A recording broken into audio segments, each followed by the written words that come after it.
ये आज तक रेडियो है।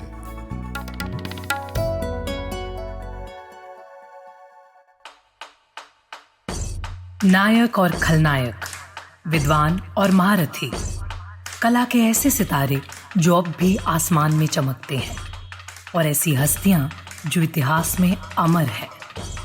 उजले व्यक्तित्व के धनी भी और स्याह पहलुओं के लोग भी। ये वो लोग जो मशहूर हैं। ये है नामी गिरामी।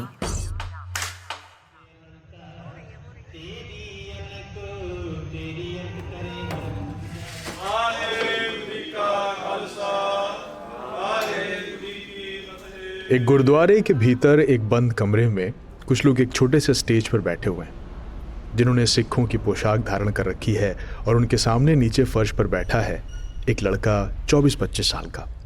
केश कटाए हुए हैं उसने, जीन्स शर्ट पहनी हुई है और हाथ जोड़े हुए हैं। ऊपर बैठे बुजुर्गों में से एक ने उससे कहा, हमने पहले भी तुझे कहा है कि गंदे गाने मत गा, तुझे चेतावनी दी थी पर तू नहीं माना। जमीन पर बैठा वो नौजवान बोला, अब तो मैं सिर्फ गुरुओं के गीत लिखता और रिकॉर्ड करता हूं, और वैसे गाने गाने तो मैंने कब के बंद कर दिए। ऊपर से आवाज आई, अरे लिखता नहीं है लेकिन स्टेज प्रोग्राम में तो गाता है। नौजवान लड़के ने सर झुका लिया और धीरे से बोला, वो पब्लिक डिमांड करती है तो मैं उन्हें ना कैसे कर दूं। अब जनता वही गाने सुनना चाहती है। तो कल को जनता कूड़ा खाना चाहेगी तो क्या तू स्टेज पे कचरा फैलाने लगेगा? हाँ, ध्यान से सुन हमारी बात। आइंदा से तूने अश्लील गाने गाए तो अंजाम बुरा होगा, और इसे हमारी भावकी मत समझना। इतना बोलकर मंच पर बैठे सभी बुजुर्ग एक साथ खड़े हो गए। पैरों में बैठा धनी राम भी खड़ा हो गया, और सब एक साथ दरवाजे की तरफ बढ़ चले। लेकिन दरवाजा खुलते ही बाहर एक बड़ी भीड़ खड़ी थी, और वो पूरी की पूरी भीड़ उस नौजवान के समर्थन में थी। वो नारे लगाने लगी, और उन नारों में जो नाम गूंज रहा था वो नाम था चमकीला। आज के एपिसोड में हम बात करेंगे पंजाब के पहले वायरल सिंगर और रिकॉर्ड ब्रेकर अमरजीत सिंह चमकीला की।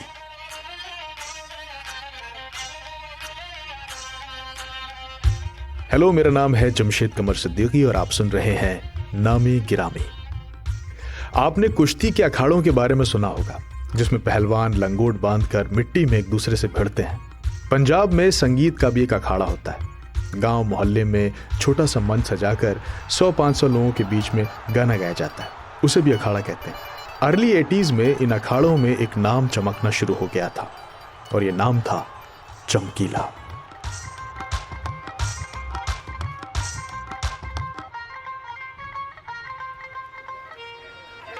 बहुत ज्यादा फरमाइश सी धार्मिक गीत ऐसे जो उही गाउन लगे। एक बार बाबा जी का नाम लेके ताली ला रहे हो, तो मैं बेनती करदा भाई जेडे अपने घर वाले ने मेहमान। बदन के ऊपर चमचमाता कुर्ता, कमर पर पंजाबी स्टाइल में बंधी हुई लुंगी, हाथ में एक तारा लिए हुए चमकीला जब स्टेज पे चढ़ता तो उसके रुआब को देखकर लोगों ने उसे पंजाब का एल्विस प्रेस्ली कहना शुरू कर दिया था। स्टेज पर जितना उसका अंदाज हिट था, मार्केट में उसके कैसेट्स भी सुपर हिट थे। एक तरफ उसके ऊपर अश्लील गीत लिखने और गाने के आरोप लगते थे, और दूसरी ओर उसके रिकॉर्ड्स हाथों हाथ बिक जाते थे। ऐसा नहीं है कि तब चमकीला अकेला पंजाबी सिंगर था जो उस तरह के गाने लिखता था जिस पर फूहड़ का टैग लगा था। अखाड़े में गाने वाले सभी कलाकार गाते थे, लेकिन पसंद चमकीला को ही किया जाता था। ऐसी क्या खास बात थी चमकीला में? Punjabi music director and film maker Harpreet Sandhu बताते हैं, जो चमकीला जी थे, एक होता है एक आपने किसी चीज को तराशना, और एक होता है कि गॉड गिफ्टेड टैलेंट होता है ना। उनमें जो गॉड गिफ्टेड कला थी वो थी उनके कॉम्पोजिशंस की, जो उनके कॉम्पोजिशन थी, और जो उनका लिरिकल प्ले था ना, जिस तरीके से वो गाने को मतलब बुनते थे, जो लिरिकली बुनते थे, वो बड़ा मतलब जीनियस तरीके से वो करते थे। वो कैसे करते थे, मैं आपको एक पंजाबी की एग्जांपल देता हूँ कि जैसे उनका एक बहुत हिट गाना है, पहले ललकारे नाल मैं डर गई, राइट, जो मतलब इट्स अभी भी आजकल भी शादियों में बजता है ना। सो उनका जो लिरिकल पैटर्न था, he used to choose very small words, ठीक है। पहला इज अ वेरी स्मॉल, मतलब प्रोनाउंसिएशन भी उसकी बड़ी छोटी है वर्ड की ना। पहले ललकारा मतलब कि इजीली बड़े छोटे छोटे वर्ड्स हैं जो कनेक्ट करके लिरिकली उनको एक राइम में, एक कॉम्पोजिशन में वो डालते थे।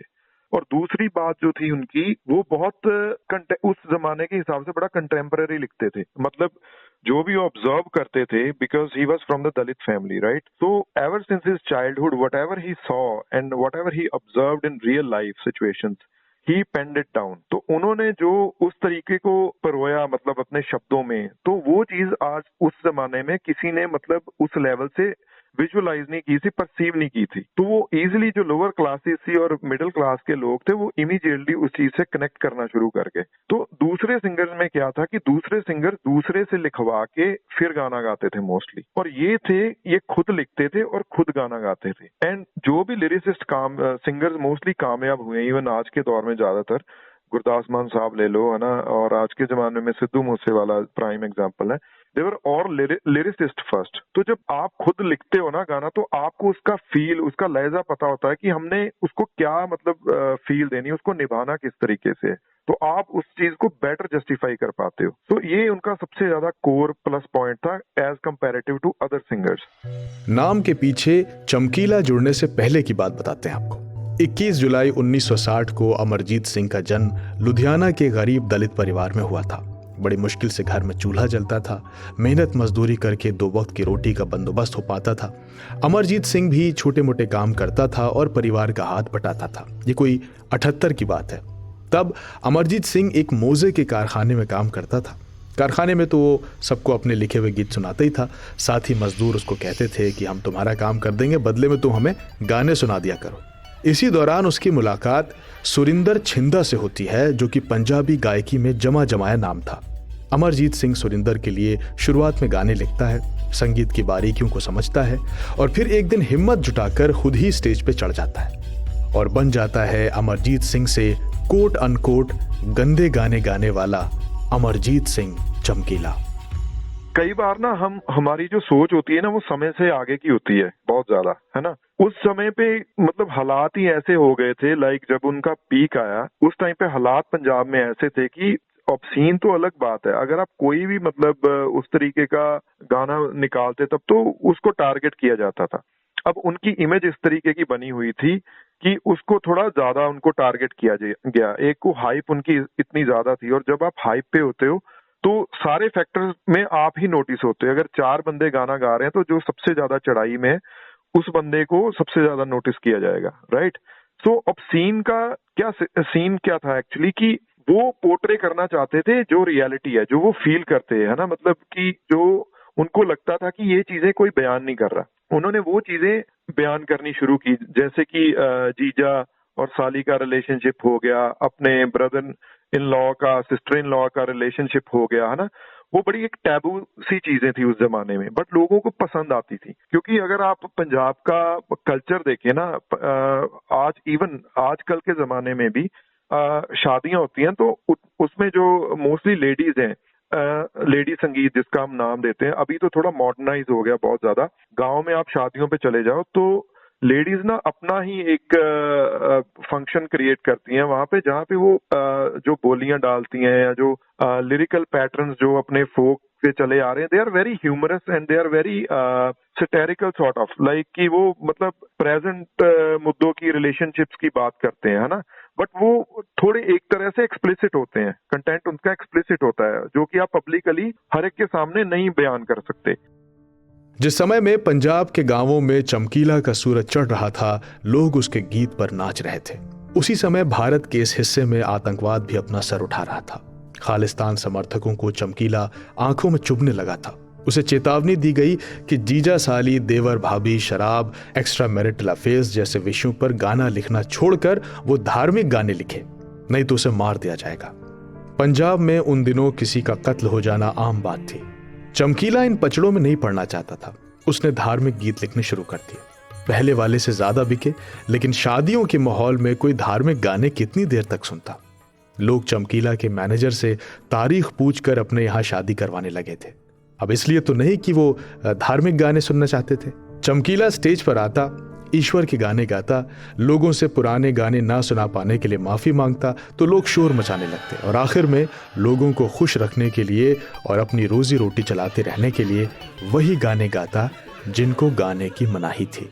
सोसाइटी उस समय पे खास तौर पे इतनी ज्यादा मतलब आउटगोइंग नहीं थी, इतनी ज्यादा वेस्टर्नाइज नहीं हुई थी, है ना। सो वुमेन की भी डीप डाउन कुछ आवाज थी जो वो अपने मतलब इमोशंस को एक लिरिकल पैटर्न से पोर्ट्रे नहीं कर पाती थी, है ना, क्योंकि हम ह्यूमंस है तो इमोशन ड्रिवन है ना, हर एक बंदे में सेम इमोशंस है। तो जब वो उनके गाने सुनते थे तो इन अ वे उनको भी ये फील होता कि in a way he is portraying something relatable things की जो हमारे अंदर की भी आवाज है और what we observe in our daily surroundings as well. जिंदगी भर चमकीला को ये मुसीबत झेलनी पड़ी। शुरुआती दिनों में एक और परेशानी भी थी, उसे साथ में गाने वाली गायिका नहीं मिल रही थी जिसके साथ जोड़ी बनाकर वो अखाड़ों में गा सके। उसकी पहली जोड़ी बनी थी सुरिंदर सोनिया के साथ। सोनिया का पति उसका मैनेजर भी था। चूंकि चमकीला तब नया नया था इसलिए सारी मेहनत करने के बावजूद सारे पैसे सुरिंदर के हिस्से चले जाते थे। जल्द ही ये जोड़ी टूटी, फिर नई जोड़ियां बनती रहीं, मगर आखिरी में अमरजीत कौर के आने के बाद चमकीला को नई जोड़ी नहीं बनानी पड़ी। बाद के दिनों में दोनों ने शादी भी कर ली। हालांकि चमकीला की शादी बचपन में ही हो चुकी थी। चमकीला और अमरजोत ने भारत के बाहर भी शोज किए, कनाडा, इंग्लैंड, बहरीन भी गए। आलम ऐसा था कि अपने पीक पर चमकीला ने 365 दिनों में 366 शोज किए। विदेशों के जिस भी थिएटर में वो जाता था वहां एक्स्ट्रा कुर्सियां लगवानी पड़ती थी, लेकिन लोग उस पर बैठते कहां थे। थोड़ी ही देर में सब अपनी अपनी जगह पर नाचते दिखाई देते थे। चमकीला अपने सपनों को जी रहा था, सफलता के 7वें आसमान पर था। लेकिन तभी कुछ गोलियां चली। इनके बारे में शम्स ताहिर खान बताते हैं। तो अमर सिंह चमकीला की जब अपने पीक पर थे उसी वक्त 8 मार्च 1988 को महसामपुर में एक शो था उनका, स्टेज शो, और उस स्टेज शो में हिस्सा लेने के लिए अमर सिंह चमकीला अपनी गाड़ी से महसामपुर पहुंचते हैं। उनके साथ उनकी को सिंगर अमरजोत थी जिसके साथ उन्होंने शादी भी की थी। साथ में 3 म्यूजिशियन थे, तबला वादक, हारमोनियम और एक और। 8 मार्च 1988 की दोपहर करीब 2 बजे जैसे ही अमर सिंह चमकीला की गाड़ी महसामपुर में उच्च फंक्शन की जगह पे रुकती है, तब तक लोगों की भीड़ जमा हो चुकी थी। चमकीला का नाम सुनकर बेसब्री से इंतजार कर रहे थे कि कब वो स्टेज पर आए और फिर सारे गाने सुनाएं जो उस वक्त के हिट गाने थे। अमर सिंह चमकीला अपनी गाड़ी से उतरते हैं, उनके साथ अमरजोत, उनकी पत्नी और को सिंगर उतरती हैं, 3 स्टाफ उतरते हैं। गाड़ी से उतरकर अब वो स्टेज की तरफ बढ़ रहे हैं। लोग वहां बहुत घंटों से उनका इंतजार कर रहे थे, बेसब्री से कि अब गाना सुनेंगे। गाड़ी से उतरकर स्टेज की तरफ उनके कदम बढ़ रहे हैं, लेकिन इस स्टेज तक पहुंचते उससे पहले अचानक बहुत तेजी से एक बाइक पर 3 नौजवान आते हैं और तीनों के हाथ में हथियार। चमकीला और उनकी टीम की तरफ निशाना साधते हैं और अंधाधुंध गोलियां चलाना शुरू कर देते हैं। गोली अमर सिंह चमकीला को लगती है, गोली उनकी पत्नी अमरजोत को लगती है, गोली हारमोनियम और जो ढोलक पे जो 2 थे उनको भी लगती है, और गोली एक और जो 5वां शख्स था म्यूजिशियन उसको भी लगती है। गोलियां इतनी मारी गई कि 5 वहीं गिर जाते हैं, लेकिन जो 5वां शख्स था उसको सिर्फ 1 गोली लगी थी। उसके ऊपर कोई और गिर गया इसलिए उसे बाकी गोली नहीं लगी। जिस तेजी से हमलावर आए गोली चलाने के बाद उसी तेजी से वो मोटरसाइकिल से फरार हो जाते हैं। लोगों की भीड़ के सामने कत्ल हो गया। लोग भौचक्के थे जो अब तक खुशी का इंतजार कर रहे थे कि गाना सुनेंगे, झूमेंगे, वहां मातम पसर जाता है। एक मशहूर शख्स के मरने के बाद आमतौर पर जैसा होता है, पुलिस एड़ी चोटी का जोर लगा देती है, राजनीतिक दबाव बनता है, मीडिया में खबरें चलती हैं, जनता सड़कों पर उतरती है। चमकीला के मर्डर के बाद ऐसा कुछ भी नहीं हुआ। यहां तक कि पुलिस रिपोर्ट लिखवाने भी कोई सामने नहीं आ रहा था, न घर वाले, न दोस्त यार और न ही फैंस, क्योंकि शक की सुई सबकी तरफ इशारा कर रही थी। चमकीला को मारने वाला इनमें से कोई भी हो सकता था। उसकी दूसरी पत्नी अमरजोत एक संवर्ण जाति से आती थी और ऑनर किलिंग का केस भी बनता दिख रहा था।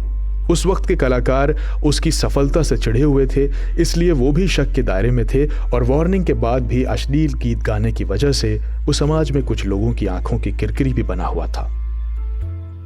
जिस तरीके से चमकीला ने 80 से लेकर 88 तक पंजाब की म्यूजिक इंडस्ट्री पर राज किया कि बाकी सिंगर को काम मिलना बंद हो गया। लोग सिर्फ चमकीला का गाना सुनना चाहते थे और बाकी सिंगर और म्यूजिशियन ये सब नाराज हो गए, और कहते हैं कि उन्हीं में से कुछ जलन के मारे कुछ लोगों ने यह तय किया कि जब तक अमर सिंह चमकीला गाता रहेगा हमें कोई नहीं सुनेगा, इसलिए इसे रास्ते से हटा दो। तो एक थ्योरी ये है कि ऐसे पंजाब के ही कुछ बड़े सिंगर म्यूजिशियन ने सुपारी देकर अमर सिंह चमकीला का कत्ल करवा दिया गया, लेकिन इसके भी कोई सबूत मिले नहीं है। एक थ्योरी और एक पुलिस की जांच में उस वक्त एक और चीज आई कि अमर सिंह चमकीला के कत्ल के पीछे उस शख्स का भी हाथ हो सकता है जिसने कभी चमकीला को अपने यहाँ स्टेज शो के लिए बुलाया, पैसे दिए, लेकिन अमर सिंह चमकीला उस स्टेज शो में हिस्सा नहीं ले पाए, जा नहीं पाए, और इससे वो नाराज था और दूसरे शो में पहुंच गया और इसलिए गोली मार दी।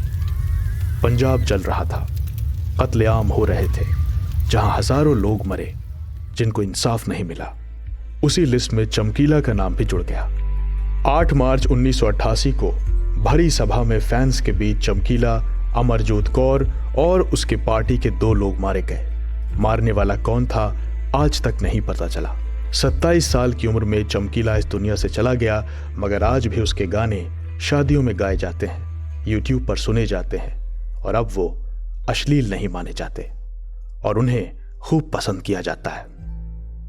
ये था आज का नामे गिरामी। आपको कैसा लगा हमें जरूर बताएं। हमारा पता है radio@aajtak.com। शो का साउंड डिजाइन किया है नितिन रावत ने। मेरा नाम है जमशेद कमर सिद्दीकी।